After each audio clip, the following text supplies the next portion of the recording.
In today's video, we're going to be going over all kinds of squares and how to use them, tips and tricks, and even a cool hidden little feature in the combination squares that you may not know about. All right, let's get started. Okay, everybody, my name's Anthony. Welcome to my shop. If you're here for the first time and you like what you see, definitely consider hitting that subscribe button because there's a lot of information out there and a video for just about everybody in woodworking, carpentry, DIY, you name it, we have it. I'm going to be posting links to all the different tools that I'm using. So make sure if you're interested in any of these squares that I'm showing you today and you need them, please check out that link. And also stick around till the end of the video because I'm going to be showing you a couple of hidden features in the combination square and also in the framing square.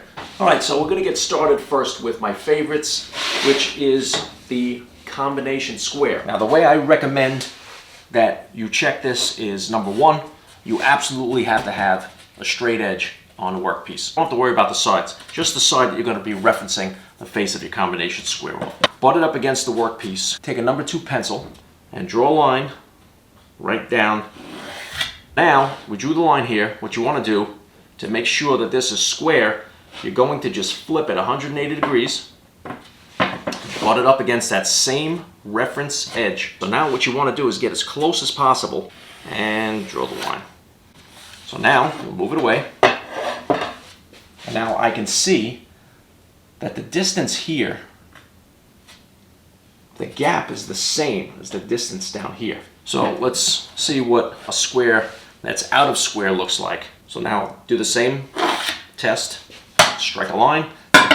For your references, I'll flip it over this way so you can see. 180 degrees. Now, we'll go close. And now I'm gonna zoom in a little bit.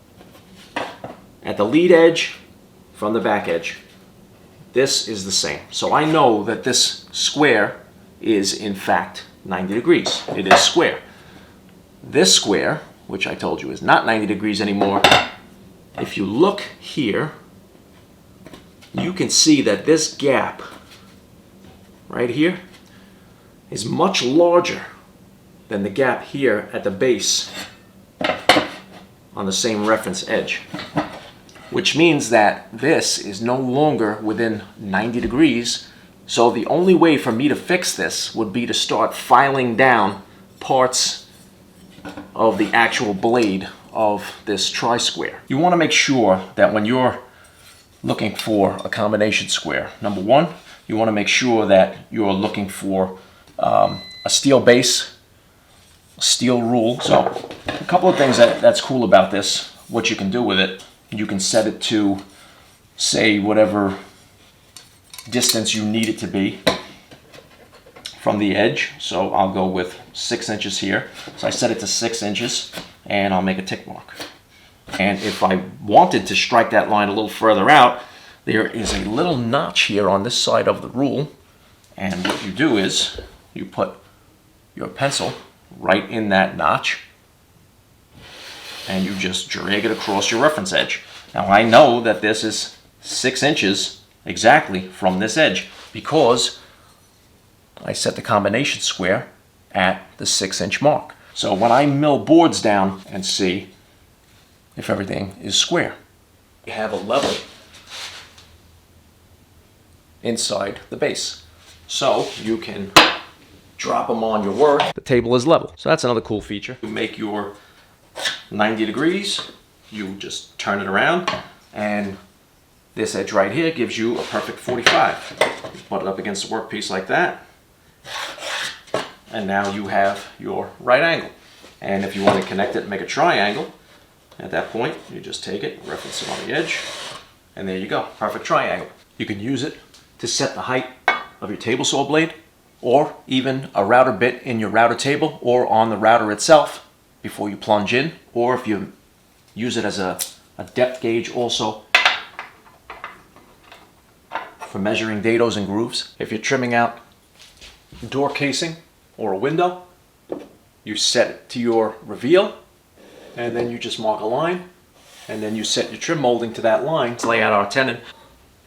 The width of your tenon, mark there, flip it right over, it's there, make your mark there, bring it over to this side, your layout line, Bring it over here, make your mark there, and this is your tenon. This is a machinist square. I basically only use this for one function, and that is at the table saw or at the joiner. All I do is drop it on the table, butt it up against the fence. So see, that's 90. Super, super useful tool. I keep this in my tool belt. It stays in there all the time. This speed square, right up against it. You make your mark there, and you have a 45 right there. The inside here, you have these little ridges. Put your pencil in, drag it across. So this is at 1 inch. This is 2 inches. So you just make your marks, as quick as possible. You can even do it on the outside here. All right, now I'm not a professional framer. I don't do that kind of carpentry. I'm more of a finish carpenter and a woodworker. So if you guys are framers or roofers, this is really cool. This is your pivot point right here at the heel. All these markings here, you have your commons for your rafters, your hip valleys, all roof stuff. And then you have here the degrees. So let's say you wanted to do the pitch, you want to make it a 12, hold that in place. You bring this over to the 12, and it also gives you your degrees at the same time. So now also let's say that I wanted to do a 60-degree cut. So this right here would be 45, but now I'll just look at the 60 mark here, right, on the degree scale. I'll turn it, right? Once I hit 60, I go here. Now I have 60. It makes a great 90-degree reference tool for you to do cutoffs with the circular saw. All you have to do, butt it up against your workpiece on the 90 side, make your cut. You can flip it around like this, and if you go this way, now you can cut at 45 degrees. T-square basically used for a few things. Number one, make your 90 marks, okay? This is made by Woodpeckers. Now, I'm not sponsored by any of these companies, like I said before. These are very expensive.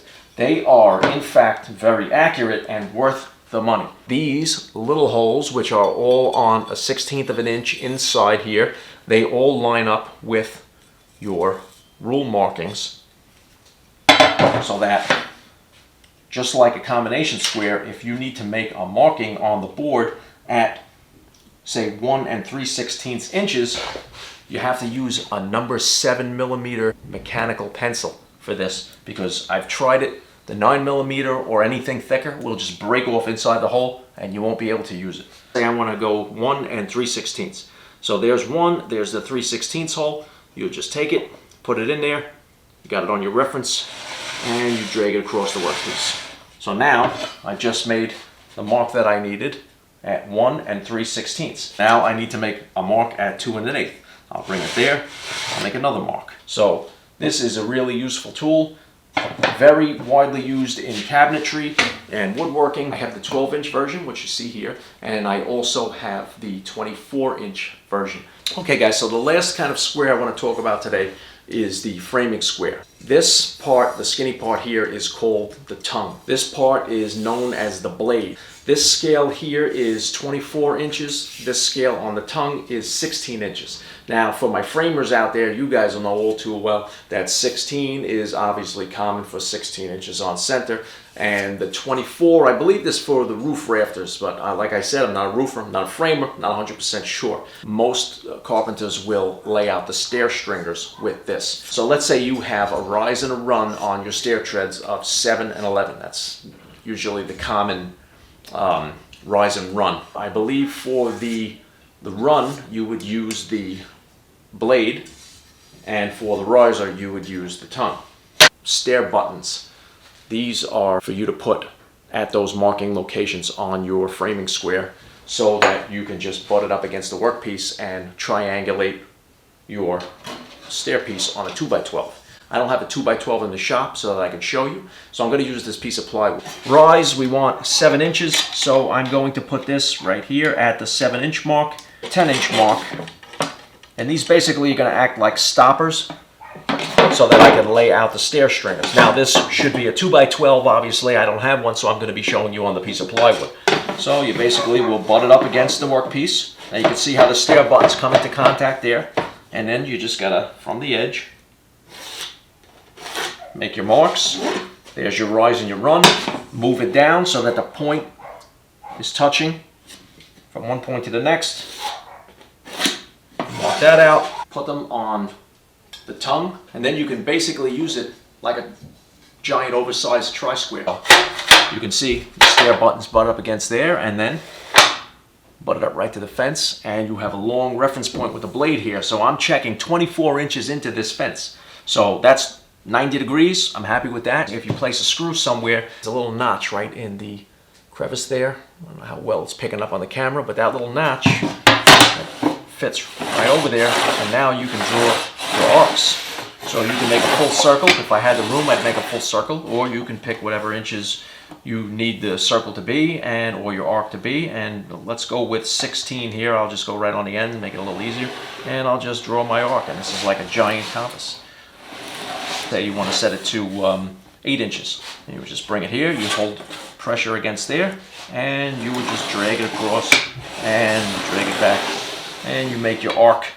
And you can see how that would give you an 8-inch circumference on the circle. Here's another one. I'm sure the framers are going to tell me about this one, but the tongue of the framing square is 1.5 inches, which is also the width of a 2x4. So a lot of times if guys are laying out 16 inches on center, you'll make a mark there. That'll be 16, but you're going to go back 3/4 of an inch, so 15 1/4, and then you can just turn the framing square this way right here and line it up and make your mark on both sides, and there is where the 2x4 is going to sit. Now there are more tips and tricks out there. There's so many people that have different techniques and different ways of doing things, so definitely do your research. But for the most part, if you're woodworking in the shop, combination square, a good set of combination squares is going to do the trick for you. A T-square, a tri-square would be good, but the most versatile is going to be the combination square. Framing and roofing, speed square, rafter square, whatever you want to call it, that's going to help you out. The same thing with the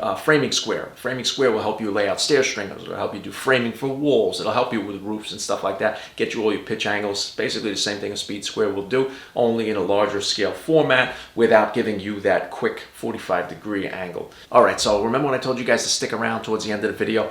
Well, I have a little hidden feature here in the combination square most people don't even know exists, and when I ask them about it, I say, hey, do you know what that little knob is in the bottom of the handle on a combination square? And they'll say no. So some of you guys will know what this is, some of you won't.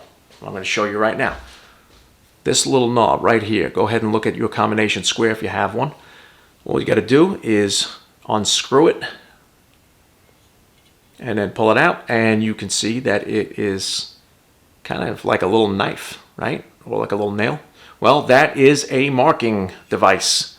So basically, if you need super accurate, fine marking line, say if you're laying out dovetails or something, or if you just lost your pencil, you pull that right out of the handle, and every one of the combination squares that I've ever seen in my life has this feature in it.